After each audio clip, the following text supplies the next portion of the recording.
Buenas tardes. Es un placer estar aquí. Iniciamos el foro técnico de Chiesi y nuestra intención es profundizar en el conocimiento de herramientas adecuadas para emplear mejor tacrolimus. En estos momentos, tacrolimus es pie en el tratamiento inmunosupresor de la mayor parte de los receptores de trasplante de órgano sólido, vaya con uno o con otro inmunosupresor. Y además han aparecido, todos lo sabemos, pues nuevas formulaciones que hacen que el ajuste adecuado de la dosis sea cada vez más complejo y sea un reto, no solo para evitar el rechazo, que eso pues yo creo que sabemos, ¿no? Pero para evitar también mucho el efecto muy importante que es la toxicidad o los efectos adversos asociados. Buenas tardes, soy Magdalena Salcedo, yo soy hepatóloga y bueno, pues voy a presentar a nuestros compañeros de viaje en la próxima hora. Son personas muy expertas en su campo de desarrollo. La primera será la doctora Nuria Lloveras, que es de Belviche, trabaja como farmacóloga en el Laboratorio de Investigación de Nefrología allá en Belviche. El segundo ponente es el doctor Patricio Mas, que es farmacólogo, trabaja en la farmacia hospitalaria del Hospital General de Alicante. Y por último, Francisco González Roncero, que es nefrólogo del Hospital Virgen del Rocío en Sevilla. Vamos a tener las charlas una tras otra. Conforme se desarrollen las ponencias podéis escribir las preguntas que queráis en el chat y cuando hayan acabado todos ellos abriremos el debate y iremos formulando las preguntas. Muchas gracias. Buenas tardes, les agradezco mucho esta invitación.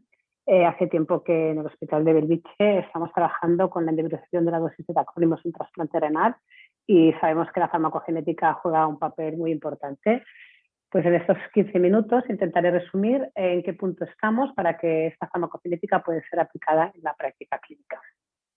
Todos sabemos que no todos los pacientes responden de una forma uniforme a un tratamiento y que el objetivo consiste en encontrar el mejor balance entre la eficacia y la toxicidad. Con fármacos como el tacrolimus, que se caracterizan por un margen terapéutico estrecho y una larga variabilidad tanto intra como interindividual en cuanto a la farmacocinética y la farmacodinamia, el ajuste farmacológico es más complejo, requiriendo su monitorización para poder mantener este balance. Por otro lado, son muchos los factores que intervienen en la variabilidad de las posiciones del tacrolimus y la farmacogenética o la genética juega un papel muy importante. Y focalizándonos en esta genética, teniendo en cuenta que la absorción del tacrolimus viene marcada por la proteína transportadora de glicoproteína y que el enzima de metabolización del tacro es mediante el citocromo P450, el CYP3A4 y el CYP3A5, estudiar los polimorfismos de genes que codifican esta proteína transportadora o bien estos enzimas metabolizadoras nos podrían explicar la gran variabilidad de la exposición al tacrolimus. El 80% de la población caucásica presenta el alelo no funcional 3, por tanto somos metabolizadores lentos. Por otro lado, la población que expresa el alelo funcional 1 y que por tanto son metabolizadores rápidos necesitan el 50% más de dosis para alcanzar la misma diana terapéutica que los metabolizadores lentos. El CYP3A4 también se ha asociado con los requerimientos de dosis de tacrolimus y su efecto es independiente del estatus del fenotipo del CYP3A5. Los individuos que son portadores de esa variante del alelo 22 tienen menos actividad metabolizadora y por tanto necesitan menos dosis que los que tienen el alelo funcionante 1 y que por tanto son metabolizadores rápidos. En cuanto a lo que está escrito en la literatura de la Asociación de Farmacogenética y Farmacocinética, los estudios demuestran que realmente la farmacogenética es importante para el ajuste de las dosis de tacrolimus. Sin embargo, los estudios que asocian este genotipo con la evaluación clínica son más controvertidos. En el primer estudio de genotipado que realizamos en el Hospital de Belviche, se reclutaron 300 pacientes trasplantados con una formulación de Prograf. Y como sabemos que el efecto de los polimorfismos del CYP3A4 en el ajuste de TACO es independiente del estatus del CYP3A5, se analizaron los clústeres de ambos. Y así se definieron tres poblaciones distintas: la población de metabolizadores rápidos, de metabolizadores intermedios y de los metabolizadores lentos en función de la presencia o ausencia de este alelo funcional 1. De esta forma, obtuvimos unos resultados donde pudimos ver que los pacientes que tenían presencia del alelo funcionante 1 y que por tanto eran metabolizadores rápidos, tenían concentraciones mucho más bajas y necesitaban más dosis que los metabolizadores lentos que presentaban concentraciones mucho más elevadas, y esto se mantuvo a lo largo del seguimiento.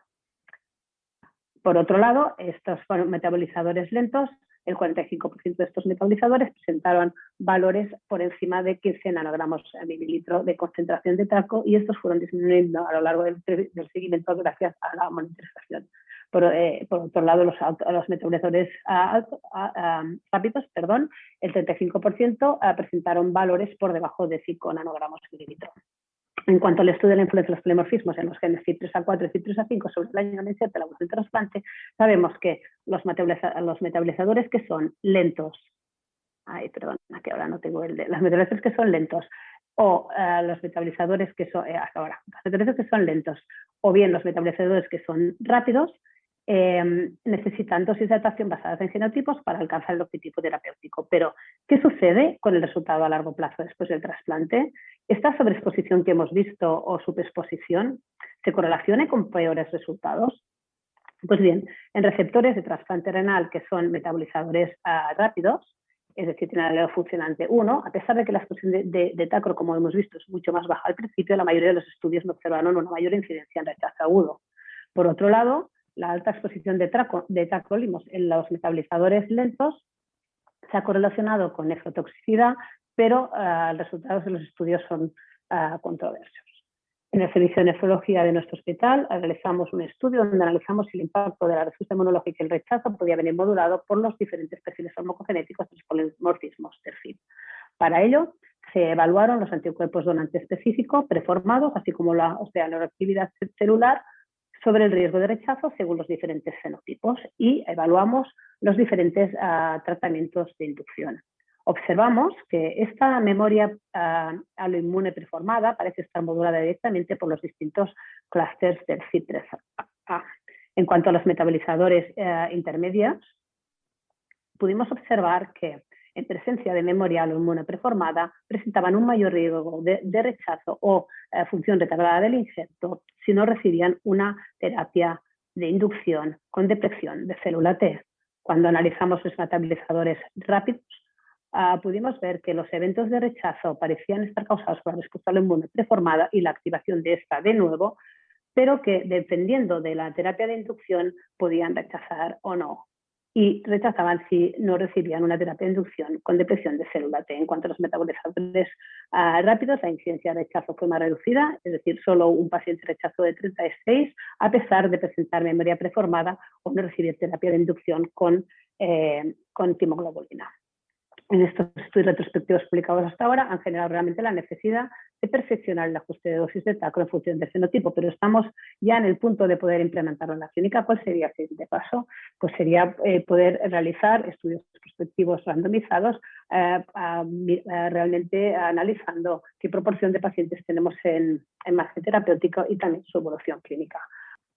El primer ensayo clínico prospectivo que utilizó la farmacogenética para la clasificación de tacrolimus fue del grupo francés, fue el ensayo TACTIC, en el cual 280 pacientes se randomizaron, uno siguiendo la práctica clínica habitual con 0,2 miligramos kilo día, y otro grupo de pacientes en función de su fenotipo. Los que presentaban el alelo funcionante 1 recibían 0,3 miligramos kilo día, y los que no lo presentaban la mitad de dosis. En cuanto a los resultados, pudieron ver que el 29%, solo el 29% del grupo control consiguieron alcanzar la diana terapéutica, mientras que el 43,2% de los que fueron ajustados según modelización, según la farmacogenética, consiguieron alcanzar esta diana. También vieron que eran solo los grupos de control los que presentaron más sobre o infraexposición, a diferencia de los que habían sido ajustados según farmacogenética, pero no encontraron diferencias en la evaluación clínica. Sin embargo, este estudio tiene unas limitaciones, y es que estos pacientes recibieron inducción tanto con basiliximab como timoglobulina, a pesar de ser pacientes de bajo riesgo y que la randomización se realizó a día 7 y no justo después del trasplante. Y otra de las limitaciones es que el ajuste se realizó en base al genotipo del CYP3A5, pero no se consideró el CYP3A4.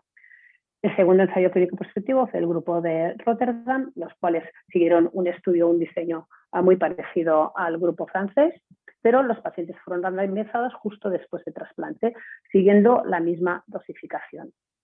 En cuanto a resultados, obtuvieron pues, que solo el 35% de los pacientes, tanto del grupo que estaba ajustado según el fenotipo como el grupo que no lo estaba, estaban en diana y no vieron diferencias en cuanto a la evaluación clínica y sí vieron una considerable e inexplicable variabilidad residual en cuanto a la exposición del tacro. Este estudio se realizó solo con trasplante de donante vivo y habían recibido inducción con Basiliximab. De esta forma, el consenso estableció una recomendación de dosis inicial de tacro considerando los algoritmos según los fenotipos del CYP3A5. De esta manera, consideraron que los pacientes que no presentaban el alelo funcional 1 recibirían una dosis de 0,15 miligramos kilo día, mientras que los pacientes que sí presentaban al menos uno de los alelos funcionales 1 recibirían más dosis a un máximo de 0,3 miligramos kilo. Por otro lado, si el algoritmo se realizaba en base al clúster de ambos genotipos, el A4 y el A5, para aquellos pacientes que son intermedios recibirían una dosis de 0,14 miligramos kilo día. Los pacientes que presentaran el alelo funcional 1, es decir, los metabolizadores rápidos, una dosis de 0,2 a 0,25, mientras que los pacientes los que no lo presentaban el alelo funcional, mientras que los que sí presentaban el alelo funcional recibirían una dosis de 0,3 con máximo 0,4 miligramos kilo. Pero en estas recomendaciones del consenso se basaban en un algoritmo en el cual se tenía en cuenta solo la farmacocinética, pero no las variables. En este sentido, y a fin de recordar de que son muchas las variables que pueden afectar a la exposición y no solo la farmacogenética, con los datos de nuestro hospital realizamos un modelo de cinética poblacional en los cuales pudimos incluir clúster de la 4 y la 5, la edad, el hematocrito y el body surface area. Este modelo nos permitió, como podemos ver en la gráfica, que cuando vemos que los diferentes fenotipos en base a la dosis que recibían estaban dentro del margen terapéutico, cuando nosotros esto lo separábamos en función de la edad, podemos ver que las diferencias se hacían todavía más grandes. Y esto es debido a que cuando el paciente es mayor, el aclaramiento del tacrolimus disminuye y por tanto queda más tacro que no se elimina. Con el modelo pudimos simular el aclaramiento del TAC en función del fenotipo. Podemos ver que este podía variar de 9 a 20 litros hora. Esto indirectamente nos puede marcar también la semivida, pues está inversamente proporcional al aclaramiento, pudiendo ver que esta semivida puede variar desde 3 a 6 días en función del tipo de metabolizador. Hemos visto que quizás no es suficiente una asociación entre el fenotipo CYP3A5 y el aclaramiento de tacro para la implementación en la clínica, y tal como propone el segundo consenso, sería interesante el poder usar modelos de cinética poblacional en los cuales, aparte de incluir la farmacogenética, que ya hemos visto que es relevante, también pudiéramos considerar otras variables responsables de la exposición al tacro y a poder ser de la evolución del injerto, la farmacodinamia o biomarcadores inmunológicas, y quizás esto pues, podría ser la clave. En este ensayo clínico prospectivo PKP de conversión de Prografa en Versus, tal y como ya estaba descrito en la literatura, observamos que los pacientes, a pesar de tener concentraciones predosis parecidas, igual que AUCES, presentaban realmente perfiles farmacocinéticos muy distintos y perfiles farmacodinámicos. Esto ya nos hace pensar que a la hora de desarrollar un modelo de cinética poblacional no lo podemos hacer considerando el tacrolimus en general, sino que se debe realizar por cada formulación independientemente. Hasta ahora, todos los modelos que están descritos y todo lo que hemos hablado con la formulación de tacrolimus cada 12. para hacer modelos con la formulación de tacrolimus 24, primero debería conocer cuál es el impacto de estos polimorfismos en estas formulaciones de liberación más retardada. Para poder probar si nuestro modelo podía ser una herramienta para la adaptación de tacrolimus en la rutina clínica, se llevó a cabo en el ensayo clínico prospectivo Optimus. En este ensayo prospectivo se randomizaron los pacientes a 45 según ficha técnica, dosificados 1 miligramos kilo día, y los otros 45 se ajustaron según el modelo de cinética poblacional.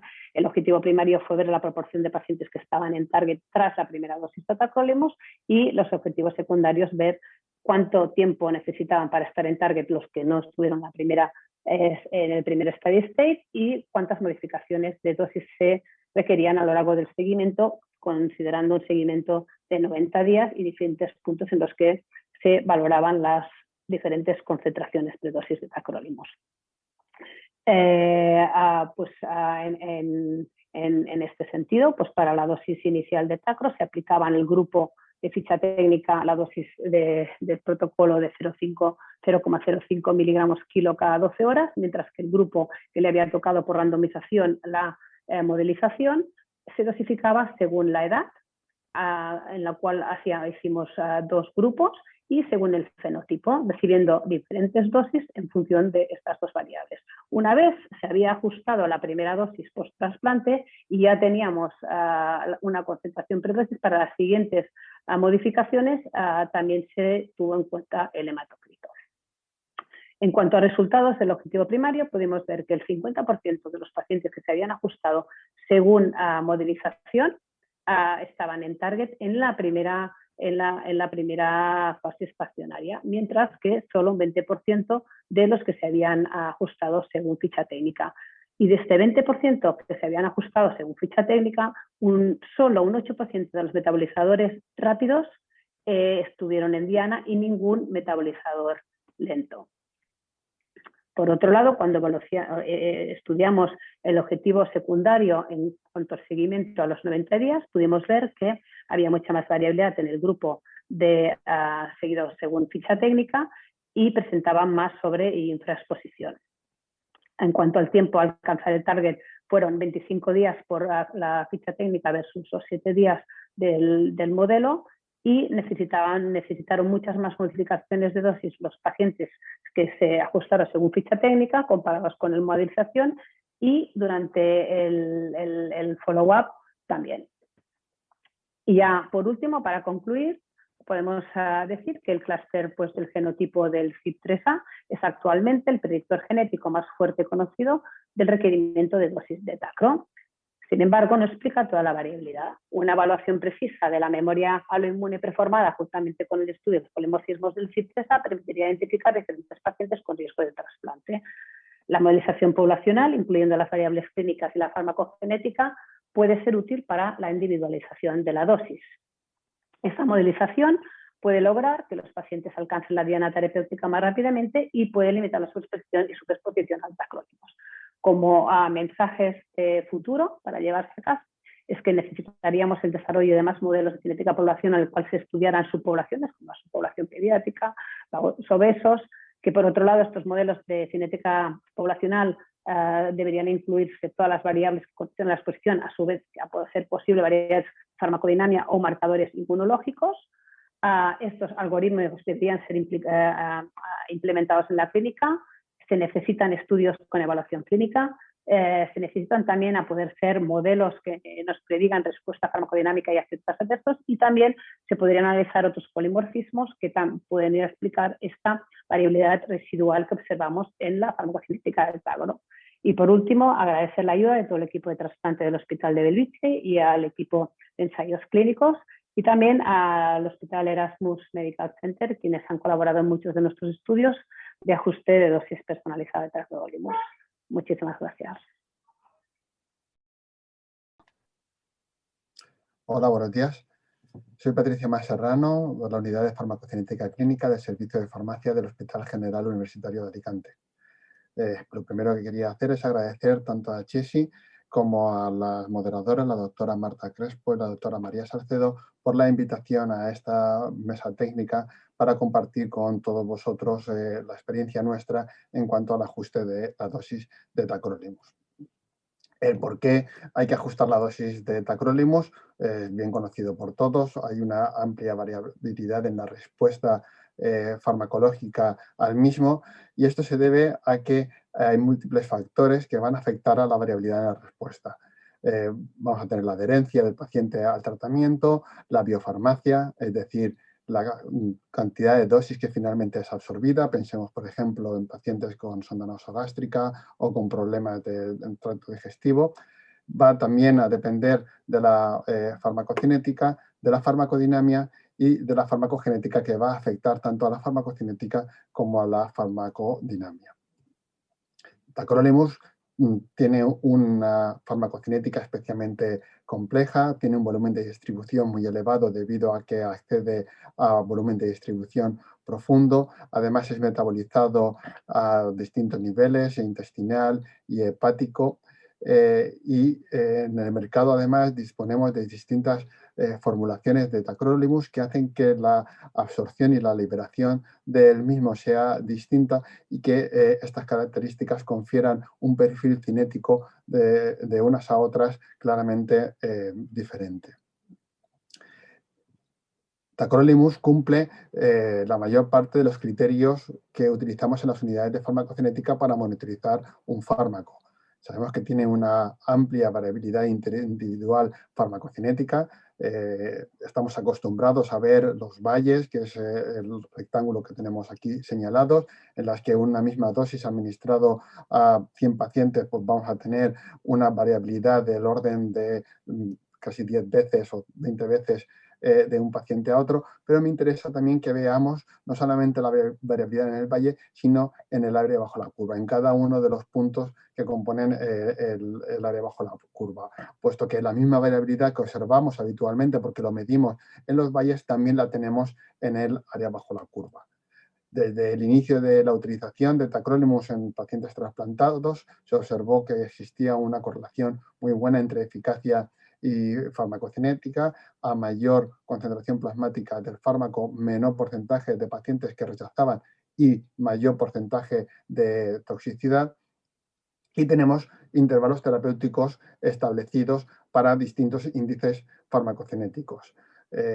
Tanto para valles en distintos tipos de pacientes con bajo riesgo inmunológico, alto riesgo en función del resto del tratamiento inmunosupresor, con lo cual, pues, como os decía, tacrolimus cumple prácticamente todos los criterios para que un fármaco sea monitorizable. El proceso de individualización de la dosis de la mayoría de los fármacos es el que vemos en la diapositiva. Seleccionamos una dosis inicial en base a esa pauta poblacional que aparece en ficha técnica y vamos redosificando al paciente en función de los signos, síntomas o evolución de la enfermedad.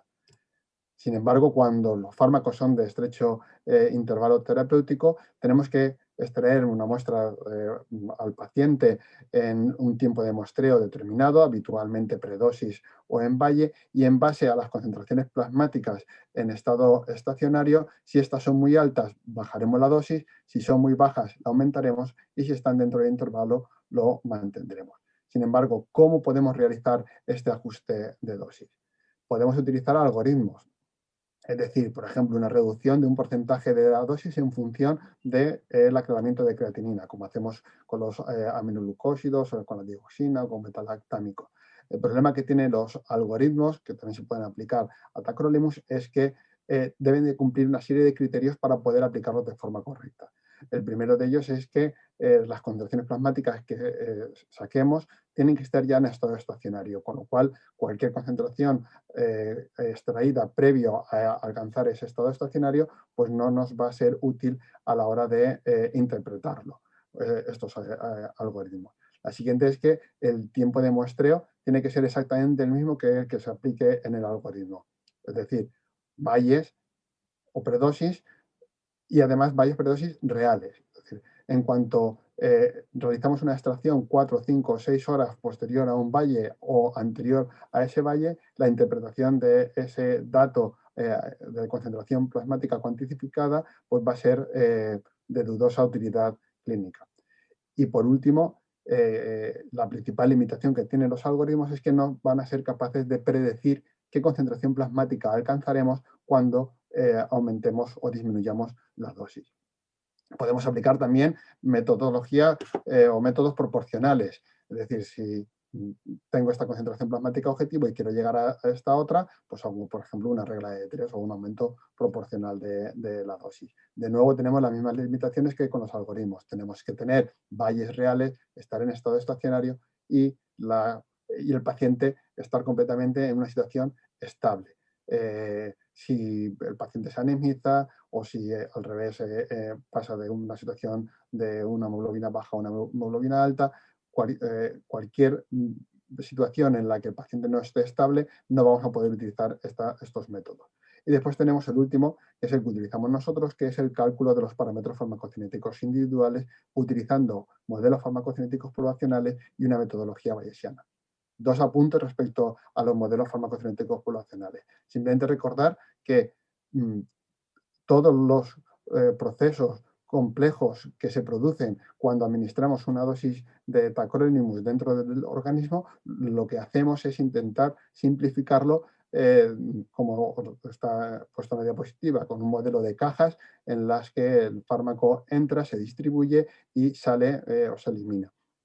A este modelo se le introducen distintas covariables que van a decirnos cómo puede evolucionar ese parámetro farmacocinético en función de esa covariable. En el fondo, lo que estamos haciendo es simplificar, como por ejemplo, como si fuese una imagen. A la derecha del todo vemos a la Mona Lisa completamente pixelada, pero nos da una idea de qué cuadro es. ¿Vale? Los modelos farmacocinéticos tratan de esto, de simplificarlo de manera que nos dé una idea de qué procesos se pueden estar ocurriendo. Así pues, la selección del modelo farmacocinético va a ser un paso crítico, puesto que esta selección tiene que estar de acuerdo a nuestra población. Es decir, los modelos se construyen en base a un tipo de población con unos datos demográficos, con unas edades, con unos pesos, con una raza que pueda afectar posteriormente a la farmacogenética. Los modelos se construyen en una población de pacientes que han recibido un tratamiento inmunosupresor homogéneo. Ese tratamiento inmunosupresor debe ser lo más similar al nuestro y obviamente el tipo de órgano trasplantado. Para que os hagáis una idea, simplemente fijaros en las covariables que afectan a cada modelo farmacocinético. CYP3A5, tiempo post-trasplante, peso o hematocrito. Sin embargo, no todas las covariables se utilizan en todos los modelos. Esto es debido a que cuando un grupo de investigadores elabora e implementa un modelo farmacocinético, utiliza unos datos determinados. Hay veces que o bien no se tienen toda esa información, o bien la forma de utilizarla es distinta, o simplemente el periodo durante el que obtenían o se tenían información, pues difería y no permitía incluir covariables. Por ejemplo, es distinto construir un modelo farmacocinético en el post-trasplante inmediato que en el paciente trasplantado estable. Un apunte simplemente respecto a la implicación de los polimorfismos dentro de los modelos farmacocinéticos. Hay que recordar que si bien la mayoría incorporan un único polimorfismo, el efecto genético sobre la disposición del fármaco va a ser poligénico, no va a ser debido exclusivamente al 3A5. Hay modelos que incorporan polimorfismos a nivel intestinal, a nivel hepático, del donante y del receptor. Con lo cual, esto complica todavía aún más la toma de decisiones en cuanto a la selección del modelo. Y no olvidar que las distintas formas farmacéuticas que tenemos, liberación inmediata, prolongada o sostenida, hacen que la absorción del fármaco a lo largo de todo el tracto gastrointestinal pueda diferir y el efecto también de los polimorfismos que afectan a o que pueden afectar al fármaco en cada tramo, pues sean distintas. Así pues, ese proceso de monitorización global que hemos visto antes se puede completar con la utilización de modelos farmacocinéticos poblacionales seleccionados y validados en nuestra población, junto con las covariables individuales de nuestro paciente.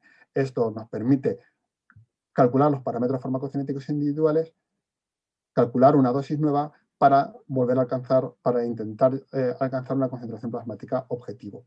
Este ciclo se repite cada vez que realizamos una monitorización farmacocinética. ¿Cómo aplicamos todo esto a la práctica clínica?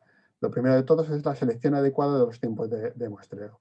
Obviamente, todos sacamos valles o predosis, pero simplemente un apunte. Fijaros en esta gráfica en la que se correlaciona el área bajo la curva frente al valle. Todos podemos estar de acuerdo en que la correlación es buena, 0,9, 0,8 para PAGRAF o para PROGRAF. Sin embargo, si nos fijamos en una concentración plasmática determinada de 7, fijaros cómo la variabilidad en el área bajo la curva de los pacientes va de 200 a 400. Con lo cual, ya en el último consenso hacen una mención a la utilización del área bajo la curva para una forma farmacéutica en concreto, para PROGRAF. Nosotros desde el principio estamos también monitorizando, desde hace 8 años, estamos monitorizando tanto los valles como las áreas bajo la curva, y desde nuestra experiencia es una metodología útil para poder individualizar todavía aún más la dosis de los pacientes. El segundo paso es la selección y validación del modelo farmacocinético. Este es el modelo que utilizamos nosotros en el paciente trasplantado renal. Es un modelo bicompartimental que tiene como covariable el hematocrito, la forma farmacéutica y el polimorfismo del CYP3A5. Este modelo hay que implementarlo, que sería el tercer paso, dentro de un software para poder ayudarnos al cálculo mediante metodología bayesiana de los parámetros farmacocinéticos individuales. Y lo ideal es tenerlo ligado a una herramienta que nos permita disponer de informes preelaborados para colgar dentro de la historia clínica. Vamos a ver un par de ejemplos reales en dos tipos de poblaciones distintas. El primero de ellos es un paciente trasplantado hepático de 89 kilos de peso que inicia tratamiento con Abagraf a dosis de 0,12 miligramos kilo día, que corresponde a 10 miligramos día. Lo que estamos observando en la diapositiva es la evolución de las concentraciones plasmáticas frente al tiempo para un paciente tipo de 89 kilos. ¿Vale? Son datos poblacionales. En este caso todavía no estamos teniendo en cuenta para nada ninguna característica de nuestro paciente. Como podéis ver, pues, las concentraciones plasmáticas en estado estacionario se espera que estén pues, en torno a 7 nanogramos mililitro. Cuando realizamos la primera extracción, en nuestro centro tenemos protocolizado sacar un valle en T2 y un T3 para poder también calcular bien el área bajo la curva. Bueno, pues como veis, estos puntos verdes son las concentraciones plasmáticas experimentales, difieren mucho de la evolución temporal del paciente tipo que decíamos de 89 kilos. A continuación, lo que haríamos sería, utilizando el modelo previamente descrito, calcular los parámetros farmacocinéticos individuales, de forma que ahora lo que estamos viendo es la evolución de la concentración plasmática individual de nuestro paciente frente al tiempo. Como el modelo seleccionado tiene en cuenta el CYP3A5 y en nuestro centro no genotipamos a los pacientes previamente, lo que hacemos es hacer el cálculo de la estimación bayesiana de los parámetros farmacocinéticos como si el paciente fuese un metabolizador lento y un metabolizador rápido. Seleccionamos aquel modelo que mejor estima. ¿Cómo sabemos esto? Bueno, pues cuanto más cerca estén las concentraciones plasmáticas experimentales de la línea roja, quiere decir que la estimación ha sido mejor. Como podéis observar, el comportamiento del paciente como un metabolizador lento ajusta mejor las experimentales a las estimadas que no el metabolizador rápido, en el que la concentración a las 2 horas y a las 3 horas difieren mucho de las estimadas. Si pues en este caso seleccionamos como tipo de metabolizador el lento, y ahora lo que podemos ver son varias cosas. Lo primero es conocer con la misma pauta de 10 miligramos al día cómo estará en estado estacionario. Tendría una concentración plasmática de 6. La otra cosa que podemos observar es el tiempo que va a transcurrir hasta que alcancemos esa concentración plasmática, prácticamente 7-8 días. Con lo cual, podemos ahora con esos parámetros cinéticos calcular dos cosas. Una, una dosis extra para intentar alcanzar una concentración plasmática en estado estacionario antes y no esperarnos a 7 días, y otra, una nueva dosis para que esa concentración en estado estacionario sea superior a los 6 nanogramos mililitro que obteníamos. En este paciente lo que hicimos fue administrar una dosis extra de 10 miligramos, puesto que al día siguiente esperábamos obtener unas concentraciones en valle de 8,7, y el día +2 volvemos otra vez a aplicar todo el mismo circuito que os acabo de comentar. Sacamos valles, sacamos, en este caso, en lugar de un T2 y un T3, sacamos una muestra a las 6 horas. La experimental fue de 9, prácticamente era lo que estábamos prediciendo con el modelo. Y vemos que si continuamos con esos 20 miligramos al día, en estado estacionario estará muy alto, y lo que hacemos ya directamente es recalcular para que con 12 miligramos las concentraciones objetivo se encuentren en 10 nanogramos mililitro. Esta misma metodología se puede aplicar a otras formas farmacéuticas, como por ejemplo en Varsus.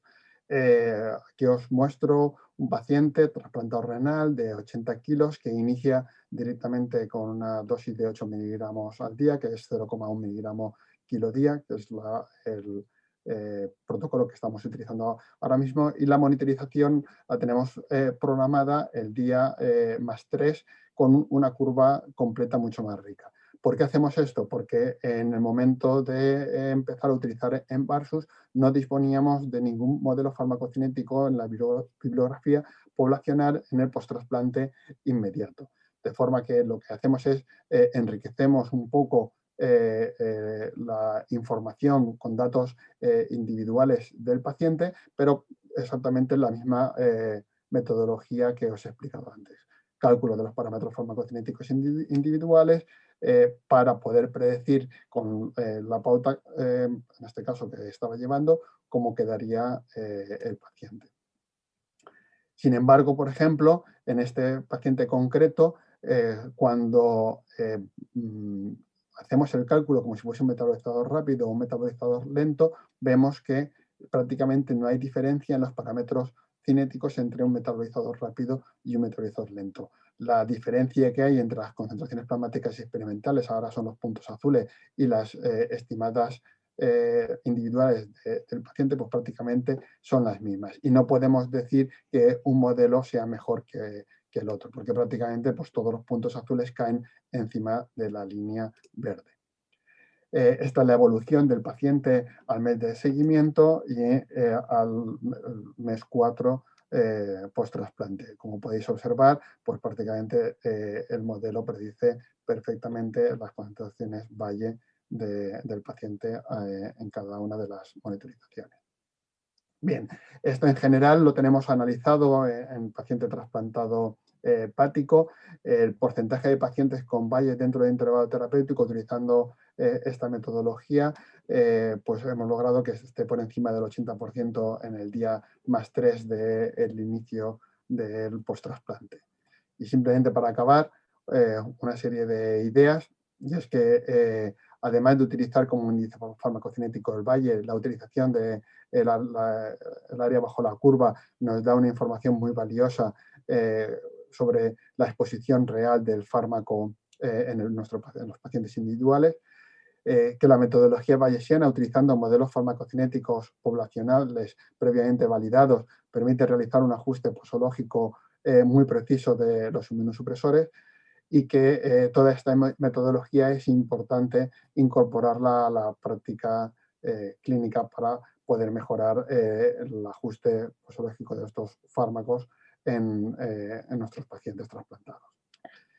Simplemente agradeceros a todos vuestra atención y presentaros al resto del equipo, tanto de la universidad como a mis residentes del servicio de farmacia, por toda la ayuda que me prestan. Hola, buenas tardes a todos, y bueno, lo primero, por supuesto, agradecer la amable invitación de la Sociedad Española de Trasplante y el comité organizador a este interesante foro sobre dónde están los límites, la personalización del tratamiento con Tacrolimus en nuestros pacientes en trasplante. Bueno, la pregunta o el tema que voy a abordar principalmente es un tema creo que algo novedoso, y es una pregunta ambiciosa, ¿no? Es ¿qué aporta la incorporación del ratio CD al ajuste de la dosis? Bueno, primero explicaré un poco qué es este concepto del ratio CD o CD ratio y cómo los principales artículos que han ido dándonos información sobre este concepto. Bueno, conceptos de partida que ya no voy a abundar mucho porque seguramente ya mis compañeros habrán explicado extensamente y perfectamente en su amplia experiencia en temas farmacocinéticos y de farmacogenética. Bueno, todos sabemos que el tacrolimus tiene un papel central y fundamental en las pautas actuales de inmunosupresión en nuestros pacientes en trasplante y son aún más fundamentales en los pacientes que tienen un elevado riesgo inmunológico. Sabemos también que las características farmacocinéticas del tacrolimus tienen una baja biodisponibilidad, que es un 25%, y esta es muy errática, de tal forma que varía tanto como entre un 5 y un 90% según cada paciente, y esto nos lleva a tener una alta variabilidad intra e interindividual con respecto a la absorción y a la biodisponibilidad de este fármaco. Esto unido a que es un fármaco con un estrecho margen terapéutico, es decir, que la toxicidad está muy cercana a la eficacia, nos lleva a la necesidad, como todos sabemos, de monitorizar, de hacer una monitorización farmacocinética, que es la que habitualmente hacemos, la más extendida en la práctica clínica, ya que tiene una buena correlación entre el área bajo la curva con el efecto farmacológico y una buena correlación de esta área bajo la curva con los niveles predosis, niveles valle. Bueno, como os decía, es un fármaco que necesitamos mantener dentro de un estrecho margen, porque si no pasamos de dosis, estamos en el momento de la toxicidad, y sin embargo, si nos quedamos cortos, vamos a tener falta de eficacia y, por lo tanto, alta probabilidad de un rechazo en el paciente, en el trasplante. El objetivo, por tanto, es tratar de mantener al paciente dentro de este rango concreto, cuya dosis es la adecuada, aunque también esto varía según el tipo de trasplante y el momento del trasplante y el riesgo inmunológico de cada paciente, evidentemente. Bueno, sobre temas farmacogenéticos no voy a entrar mucho porque si no sería ya repetir lo que seguramente compañeros míos habrán ya explicado extensamente. Y sí recordar, como hay conceptos ya bastante extendidos, como son nuestros artículos de Borra, en el cual, pues bueno, pues sabemos que la variabilidad intraindividual se relaciona con un mayor riesgo para una peor supervivencia del injerto, y también como esta variabilidad intraindividual alta, en este artículo de Mendoza y Rojas en el 2019, pues también supone una baja exposición o unos niveles inadecuados y un mayor riesgo de desarrollar anticuerpos anti-HLA donantes específicos de nuevo. Bueno, el primer trabajo que salió sobre el tema del CD ratio es de un grupo que después ha ido publicando más sobre este aspecto, que es el grupo de Tolkien, de la Universidad de Münster en Alemania.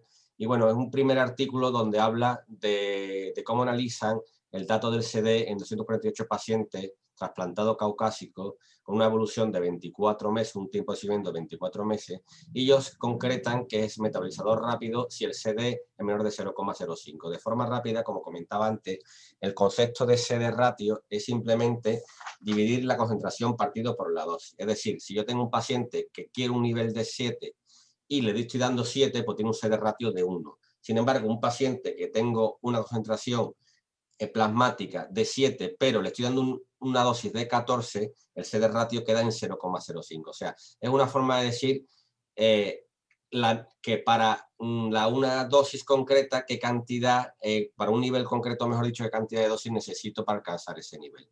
Bueno, pues ellos ya vieron como los metabolizadores rápidos, que son aquellos que tienen un CD ratio por debajo de 1,05, tienen una peor función del injerto, tienen más necesidad de biopsia, no vieron más rechazo, pero sí vieron más nefrotoxicidad, vieron claramente que había más incidencia de nefropatía BK, más mortalidad por infecciones, y vieron que el peso no era un factor importante, a pesar de que lo pudiera parecer en principio, sino que después la biología de cada paciente y su forma de absorción y su farmacogenética influye mucho más. Entonces, de forma que en el CD no influye el peso del paciente.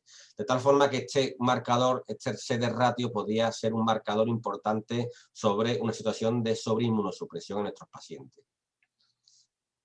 Este mismo grupo publica en el 2019, con un seguimiento ya más a 5 años, cómo estos pacientes que son altos metabolizadores, expresados, como ya decía antes, por un CD ratio menor de 1,05, pues tienen una mayor incidencia de rechazos, y además estos rechazos son, digamos, más graves y más severos. De tal forma que la supervivencia del paciente también se ve perjudicada, y a 5 años varía respecto a un grupo a otro, de 89,9 a un 95,3% de supervivencia. Bueno, este mismo grupo también publica datos como o mejor dicho, explican por qué este CD ratio alto, esta alta en estos pacientes de altos metabolizadores, necesitamos mayor dosis para alcanzar un determinado nivel, pues puede ser dañino, puede producir mayor nefrotoxicidad. Y es que ven que claramente el pico máximo que se alcanza en estos pacientes con esta mayor dosis es muy elevada. Y este pico, en otros estudios, en este mismo, se ha demostrado que, incluso con estudios con biopsias renales, como este pico se correlaciona claramente con mayor nefrotoxicidad, ya que se alcanzan niveles que están fuera, digamos, de la curva habitualmente que nosotros, los niveles que consideramos terapéuticos del paciente. También traigo este artículo porque es interesante ver cómo otros autores le han dado, en vez de, no hablan de CD, sino de C, o sea, cambian el denominador por el numerador, pero al final es lo mismo. Al final el concepto, claro, el número cambia, pero al final el concepto de alto aclaramiento, de alto metabolizador, ¿vale? En este caso a ellos les sale que si el paciente tiene un DC por encima de 1,5, tiene una mayor tasa de rechazo agudo a los 90 días, que varía del 20% al 13%, con una hazard ratio de 2,39, y sin embargo los pacientes tenían niveles Valle iguales. Los resultados, ellos demuestran que no es por la diferente adherencia, ya que la analizan y es igual en los dos grupos, y hipotizan que una mayor bioactividad del fármaco podía tener una menor concentración intralinfocitaria y explicar estos diferentes hallazgos a la hora de analizar la aparición de rechazo. Por lo tanto, es un factor importante para identificar y para realizar biopsias precoces e incidir, si cabe más, en la adherencia adecuada en estos altos metabolizadores o estos altos aclaradores del tacrónimo.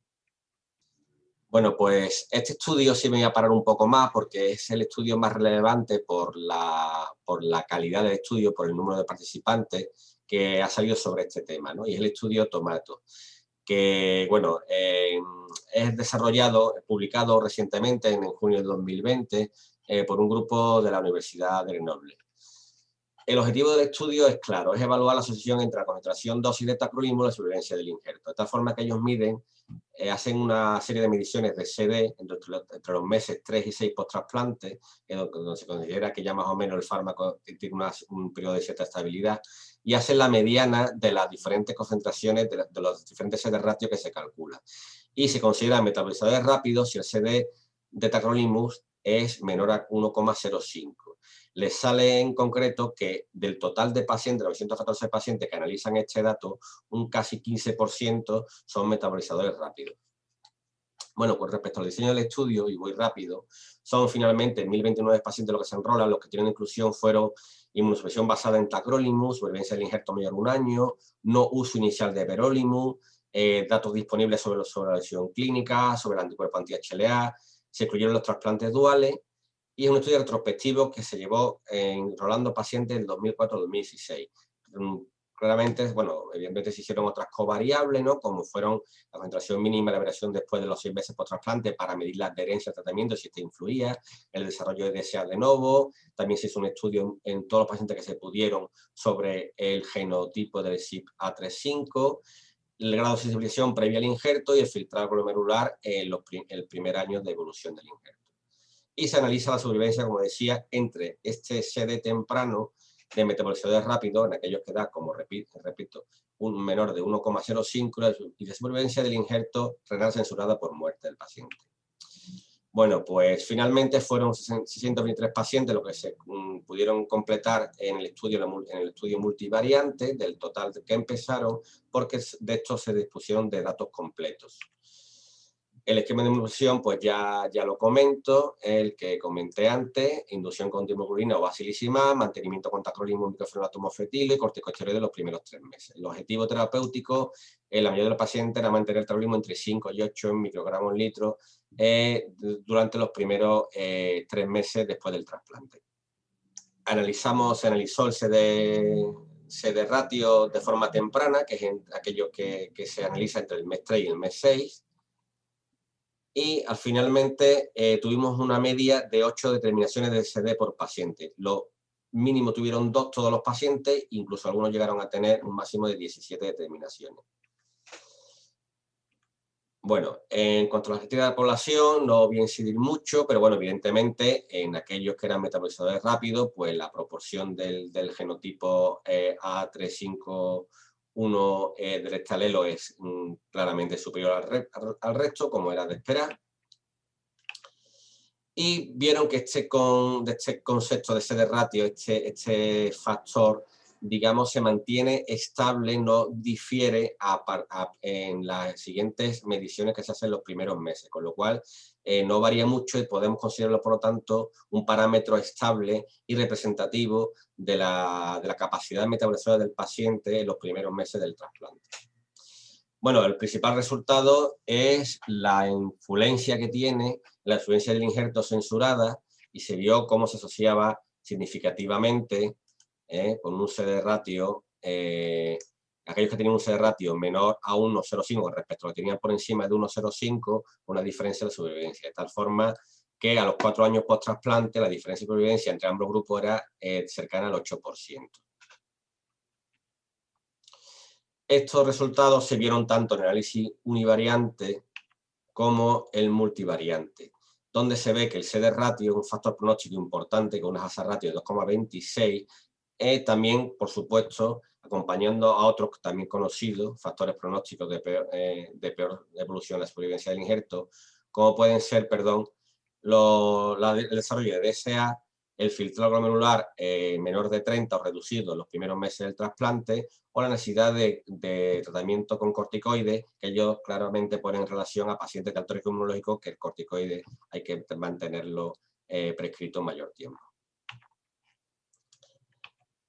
Bueno, la conclusión del estudio principal es que se demuestra que el CD ratio de tacrolimus parece predecir la supervivencia del injerto renal con independencia de otros factores, y que existe una correlación intensa entre el CD ratio y la supervivencia del injerto censurada cuando este CD ratio se analiza de forma que se define como alto metabolizador aquellos que tienen un CD ratio por debajo de 1,05. Limitaciones del estudio, ellos mismos comentan como es un estudio que tiene limitación por ser retrospectivo y por tener la problemática de los diferentes laboratorios y las diferentes metodologías a la hora de analizar los diferentes niveles, los niveles de tacrolimus, y claro, esto puede interferir un poquito en los resultados. En cualquier caso, comentan o hipotizan que la identificación de los metabolizadores rápidos podría ser una estrategia muy importante para mejorar la supervivencia del injerto. Las opciones prácticas potenciales, una vez que conocemos este concepto según los autores, bueno, pues limitar la administración de tacrolimus en aquellos pacientes que tienen este CD alto, aquellos que son metabolizadores normales o lentos, estudiar con más frecuencia la concentración máxima o la concentración a las 2 horas tras la toma, para saber que en estos pacientes estamos creando a lo mejor un pico de nefrotoxicidad importante, identificar este riesgo. La posibilidad de utilizar nuevas formulaciones de liberación aún más retrasada, como puede ser el Envarsus, la reconversión a un mTOR, o estrategias que claramente no son poco útiles, como podría ser la repartir la dosis, ya que esto iría en contra de una peor adherencia a largo plazo por parte del paciente, o cambio a ciclosporina. Hay que decir que ninguno de estas estrategias se ha analizado de forma concreta y no disponemos de estudios con datos sobre si alguna de estas estrategias podría servir para revertir esto que estamos viendo, que es un factor pronóstico de mala evolución en altos metabolizadores. Sí se resultaría interesante, y aquí voy a ir rápido, un estudio que se hizo farmacogenético y farmacocinético, que demuestra los diferentes comportamientos de las formulaciones de tacrolimus en pacientes afroamericanos que son altos metabolizadores. De tal forma que en este estudio, con que utilizaron 50 pacientes, que es un estudio prospectivo, randomizado, abierto y cruzado en 3 periodos, se cogieron receptores estables de trasplante renal afroamericano que utilizaban tratamiento con tacrolimus cada 12 horas, con Prograf, y fue randomizado para continuar con esta formulación y después cambiar a Envarsus utilizando una dosis 15% inferior, o después de esto volverlo a cambiar y hacer otra vez el estudio farmacocinético. Entonces, bueno, los pacientes se randomizan, se cambian de una droga a otra y se hacen en concreto 3 curvas, ¿no? Se hacen las curvas de área bajo la curva de 12 horas, los días 7, 14 y 21 del estudio, sin ajuste de dosis. Son pacientes todos afroamericanos, un 76% de los pacientes eran portadores del alelo de alto metabolizador, y ya sabemos que, bueno, que este alelo es muy prevalente en esta población afroamericana. Vemos, por tanto, el comportamiento de lo que era el Prograf en estos pacientes, y vemos como que los pacientes altos metabolizadores, la necesidad de aumentar la dosis acaba en un pico a las 2 horas bastante superior. O sea, tenemos en este grupo de pacientes una concentración máxima muy superior a lo que son el resto que no expresan el genotipo de alto metabolizador. Sin embargo, utilizando la formulación de Envarsus, bueno, pues las curvas son mucho más parecidas, no se produce este pico. Posiblemente, como comentaré antes, porque bueno, la liberación más retardada en tramos más distales del tubo digestivo, donde hay la repercusión del citocromo y de los diferentes alelos del citocromo, como habrán explicado antes mis compañeros, es menor, pues hace que la curva sea más parecida. La influencia de ser alto metabolizador o no, utilizando esta formulación, parece que es mucho menos importante. De hecho, vemos cómo se comporta de forma diferente en las diferentes formulaciones, con un pico máximo aquí elevado que evitaríamos con esta otra formulación, mientras que globalmente, a pesar de utilizar mayor dosis, la biodisponibilidad global medida en el área bajo la curva utilizando el Envarsus, pues es más óptima, más alta, aunque evito el pico máximo, como decía, utilizando la formulación de Envarsus. Estos datos, pues bueno, aquí lo vengo reflejado, lo que ya he ido comentando anteriormente. Y bueno, pues este estudio lo que demuestra, que es un estudio limitado, porque claro, pues, porque son pocos pacientes, pero que con Prograf la concentración máxima fue un 33% mayor en portadores de este alelo que no portadores. Con Envarsus, sin embargo, no hubo diferencia significativa. Y con Envarsus los parámetros farmacocinéticos se modificaron en menos relación en estos pacientes con este genotipo. Vale, y para finalizar, traigo este artículo que recomiendo su lectura porque, bueno, publicado por Theo van Heerde, que todos conocemos, ¿no? que ha desarrollado multitud de investigaciones en el campo de la farmacocinética y en inmunosupresores, sobre el impacto clínico de este nuevo factor. Y finalmente concluye como este CD ratio es un nuevo parámetro que parece identificar a un determinado grupo de pacientes que va a tener un mayor riesgo y una peor evolución del injerto. Y por tanto, sería interesante medir en estos pacientes, una vez que lo identifiquemos, la concentración pico, y si esta concentración pico la demostramos que está en un rango muy tóxico, muy elevado, establecer algún tipo de estrategia, como es reajustar las dosis para un menor nivel valle, o utilizar otras formulaciones, o validar algunos de los aspectos que comentaba antes, que necesitarán de más estudios para ver cuál sería más útil. Incluso la posibilidad, aunque después la práctica clínica ha puesto claramente no es tan práctico, de realizar, aunque sean áreas bajo la curva, aunque sean de forma simplificadas, que pueden ayudarnos a conocer mejor cómo se está comportando el paciente globalmente, la absorción, y conocer más sobre la farmacocinética concreta de los pacientes, y así poder individualizar mejor el tratamiento inmunosupresor. Gracias. Bueno, ha sido hemos tenido la oportunidad de escuchar muy buenas charlas. No sé si hemos aclarado todas las dudas que teníamos o hemos generado más dudas o queremos un farmacéutico, farmacólogo en nuestras vidas. Yo creo que es el momento de hacerles preguntas a los tres excelentes ponentes. Tenéis la ocasión de dirigirnos preguntas a través de la web del Congreso, si queréis, aunque nosotros también tenemos varias preguntas, ¿verdad, Magdalena? Sí, tenemos varias.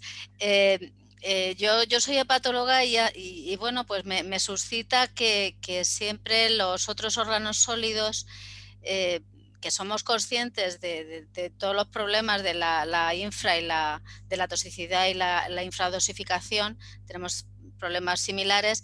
Bueno, pues ¿qué hueco hay para otros órganos sólidos en estos estudios farmacocinéticos y de farmacodinámica o farmacogenética? ¿Hay alguno en marcha?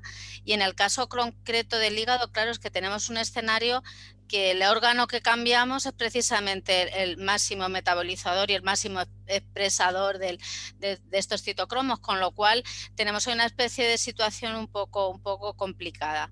Entonces, ¿sabéis ahí en marcha pues en el trasplante cardíaco que también tiene pues su peso del rechazo crónico y demás, o en el hepático? ¿Sabéis que hay algunos estudios de este tipo? Si en algún centro se monitorizan de esta manera, a cualquiera de los tres la pregunta.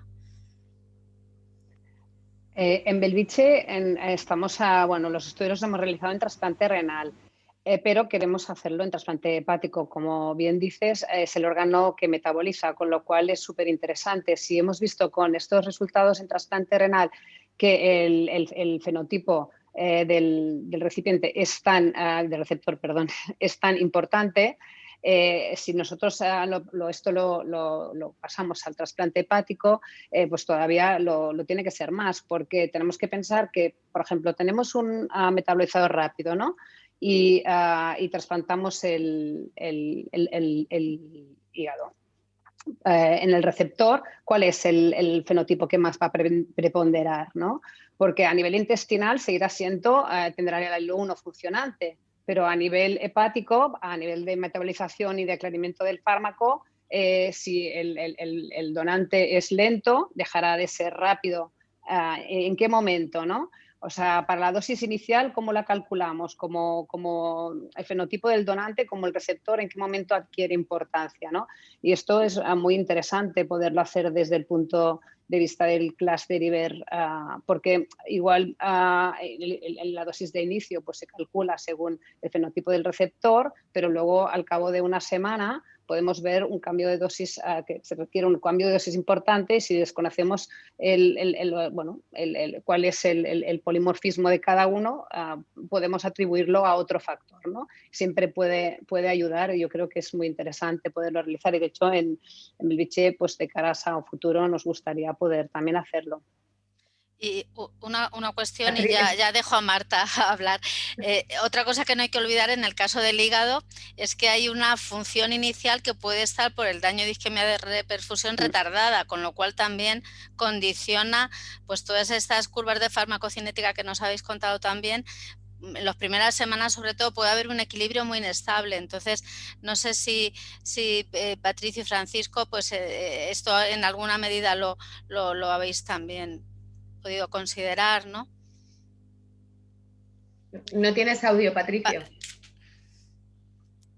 Nosotros en Alicante, para un poco limitar todo lo que estaba comentando Nuria sobre los aspectos farmacogenéticos, lo que hemos optado es por una solución de ir a buscar el fenotipo desde el primer momento. Quiero decir, entonces hacemos tras la primera dosis una curva abreviada, de manera que nos está informando en ese momento preciso de cómo se está comportando el paciente independientemente del hígado trasplantado, o sea, qué polimorfismos tenga y cuáles a nivel intestinal esté expresando el paciente.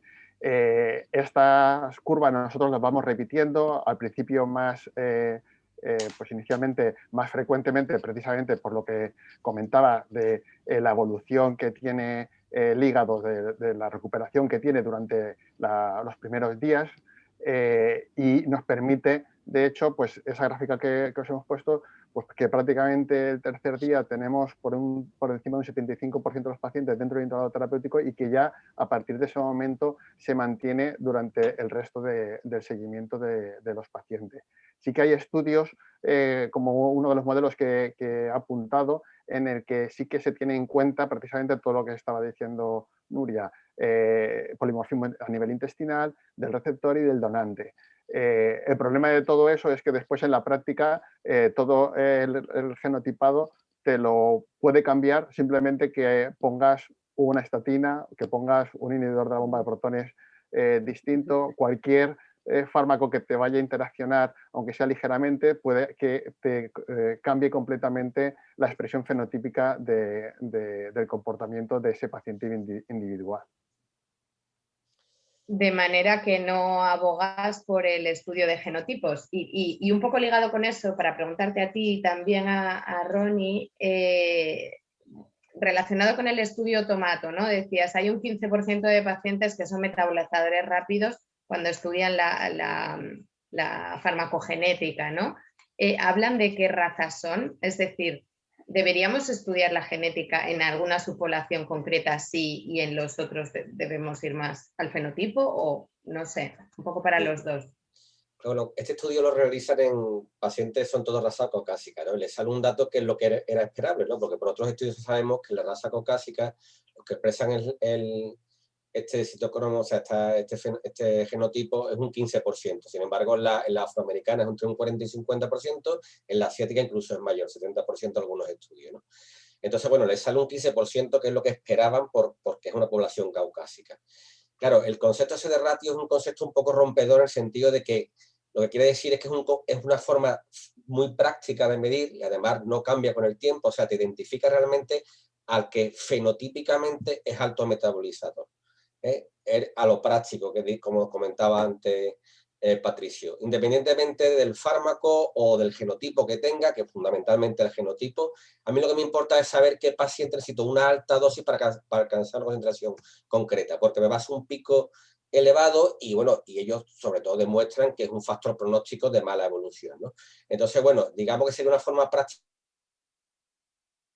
genotipo, aparte porque en algunos estudios que han analizado también el CD, digamos que el CD, aparte de ser más práctico, más fácil de analizar, es que además, digamos, engloba ya el fenotipo, el genotipo, porque hay también otros posibles alelos, otros posibles polimorfismos que también afectan y que no lo estamos analizando, ¿no? Entonces, bueno, de alguna forma sería de forma muy burda decir, me da igual qué genotipo tenga, lo que importa es qué fenotipo estoy desarrollando en la realidad. O sea, si es un paciente que metaboliza de forma rápida con los problemas que tiene eso a la hora de alcanzar unos niveles valles adecuados y sobre todo que también alcanza un nivel pico muy elevado, y qué importancia tiene eso si la tiene, que parece que sí, ¿no? Y que hay algunos estudios que ya han demostrado que, bueno, que es un factor pronóstico de mala evolución, ¿no? Y sobre todo, ¿qué puedo hacer? Que es la pregunta que no está contestada. ¿Qué puedo hacer una vez que sé esto, ¿no? Pues porque, claro, desde el punto de vista farmacocinético, pues claro, cuando una droga tiene un pico máximo, pues la primera que te... Bueno, pues reparte la droga, ¿no? Reparte la droga con menos dosis y varias tomas durante el día, claro, pero eso va en contra de todo lo que es intentar mejorar la adherencia, ¿no? Estamos luchando para que los pacientes tengan una sola toma al día, mejorar la adherencia, y ahora vamos a decir la tomen 4 veces al día, ¿no? Entonces, claro, ¿qué hacer con este dato? Pues ahí sale un debate creo que interesante e importante, si las nuevas formulaciones van a posibilitar limitar o disminuir el efecto deleterio de este pico máximo, eso está por demostrar, o cambio otra inmunosupresión, o saber ya quién lo va a desarrollar, medir la concentración, el pico máximo, y si está en un nivel tóxico, pues ya sé que necesito que hacer un manejo diferente en ese tipo de pacientes. Y con respecto, bueno, la pregunta que antes hablaba, con respecto al hepático, la verdad es que yo este concepto solamente lo he visto en renal, el CD ratio. Creo que hay una publicación solamente, pero habla de cómo en trasplante hepático, aquellos metabolizadores rápidos que necesitan alta dosis de tacrolimus acaba afectando la función renal. Sobre evolución del injerto hepático, la verdad es que creo, yo por lo menos no he leído ningún trabajo así en concreto de que analice datos de forma a largo plazo. Pues simplemente un apunte, y que es importante tenerlo en cuenta. Cuando medimos el ratio, estamos midiendo valles. y lo hemos pasado un poco rápido a lo mejor porque la duración era escasa, pero hay que tener muy en cuenta el área bajo la curva.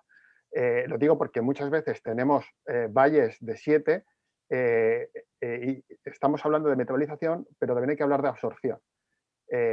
Y tenemos áreas bajo la curva con valles de 7 elevadísimas, pero elevadísimas es de un 200% por encima de lo habitual. Entonces, no solamente tenemos que recordar que tenemos variabilidad en la metabolización, sino que también tenemos variabilidad en la absorción. Y esa variabilidad en la absorción va a ser fundamental para ver si nuestro paciente va a tener una UC muy por encima de lo que nos está indicando ese valle. Es decir, podemos tener valles normales, pero podemos estar sobredosificando o inmunodeprimiendo a los pacientes. Simplemente esa puntilla. Muchas gracias. No sé si un último apunte, porque creo que ya estamos fuera de tiempo, Marta.